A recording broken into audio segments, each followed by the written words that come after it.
সোমবার মকর সংক্রান্তির পুণ্যতিথিতে মালদার সাদুল্লাপুর সহ জেলার বিভিন্ন নদীঘাটে ঢল নামল পুণ্যার্থীদের।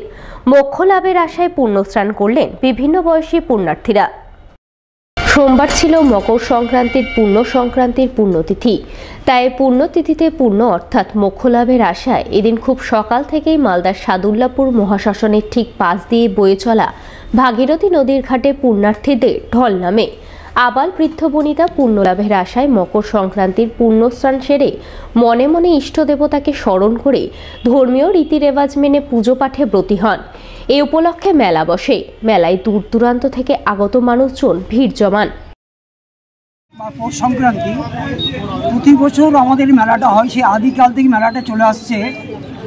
সেই মেলাটা যখন ভগীরথ গঙ্গা আনয়ন করেছিলেন, স্বর্গ থেকে গঙ্গা আনয়ন করেছিলেন, কারণটা হচ্ছে সগর বংশের 60,000 বংশ ধ্বংস হয়ে গেছিল।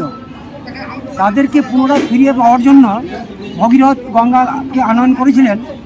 এবং এখানে এটি যে বর্তমানে সাদুল্লাপুর, এটা আসল নাম নয়, এই জায়গাটার নাম হচ্ছে শঙ্করধ্বনি ঘাট। সেই সময় এখানে ভগীরথ 3 দিন অবস্থান করেছিলেন এবং আমার মা বোনেরা সবাই শঙ্করধ্বনি করেছিলেন, তাই শঙ্করধ্বনি ঘাট। আর প্রতি বছর এই অনুষ্ঠানের মধ্যে হয়ে থাকে। আর আজকে যে একটা বিশেষ দিন, সেই দিনে আমরা এই মেলাটা করে থাকি। আর প্রচুর লোকের সমাগম হয়, প্রায় 1 লক্ষ লোকের মতো সমাগম হয়ে যায়।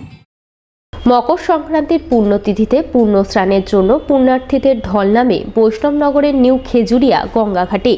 এদিন সকাল থেকে পুণ্যার্থীদের আনাগোনায় খেজুরিয়া নদীঘাট এলাকা মুখরিত হয়ে ওঠে।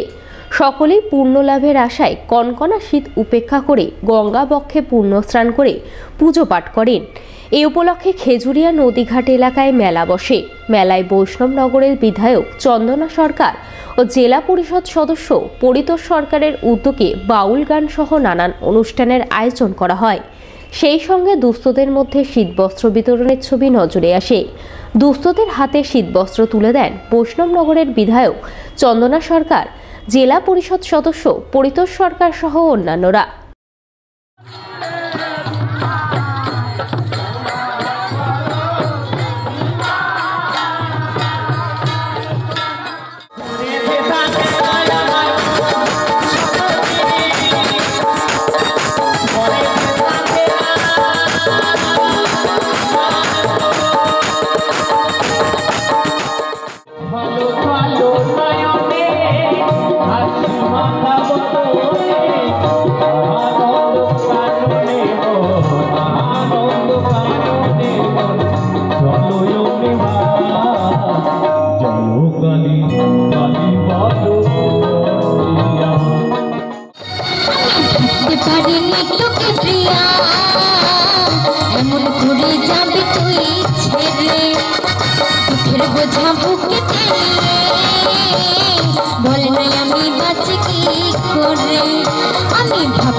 আপনার ঘাট দেখতে পাচ্ছেন, এখানে সারা বছরই লোক স্নান করে, কিন্তু আজকে একটা বিশেষ দিন। তার জন্য আজকে শুধুমাত্র এই বৈষ্ণবনগর নয়, মালদা জেলা সহ উত্তর দিনাজপুর, দক্ষিণ দিনাজপুর, পার্শ্ববর্তী যেগুলো জেলা আছে, সেখান থেকেও বহু মানুষ পুণ্য অর্জনের জন্য আজকে এখানে গঙ্গার ঘাটে আসেন, পুজো দেন, স্নান করেন।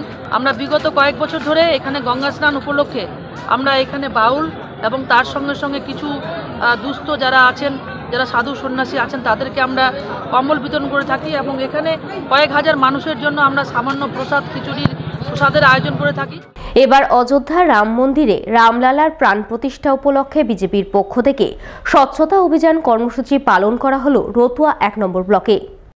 সোমবার এমনই ছবি নজরে এলো রতুয়া স্টেডিয়াম সংলগ্ন শ্রী শ্রী রাধা গোবিন্দ রাস মন্দির প্রাঙ্গণে। সেখানে বিজেপির উত্তর মালদার সাংসদ খগেন মুর্মু দলীয় নেতাকর্মীদের নিয়ে এদিন সাফাই অভিযানে নামেন। প্রথমে গোটা মন্দির চত্বর ঝাঁটঝাঁটা দেন, পরে মন্দির ধুয়ে মুছে সাফসুতরো করে তোলেন। আমাদের অযোধ্যায় শ্রীরামচন্দ্রের যে প্রাণ প্রতিষ্ঠা হতে চলেছে, এটাকে কেন্দ্র করে গতকাল থেকে 22শে জানুয়ারি পর্যন্ত আমাদের প্রত্যেকটা মন্দির, মঠ এবং তীর্থস্থান প্রত্যেকটা জায়গাতে আমরা সমস্ত মানুষের কাছেই আহ্বান রেখেছেন আমাদের দেশের প্রধানমন্ত্রী যে আমরা পরিষ্কার করব, স্বচ্ছতা আমরা আনব।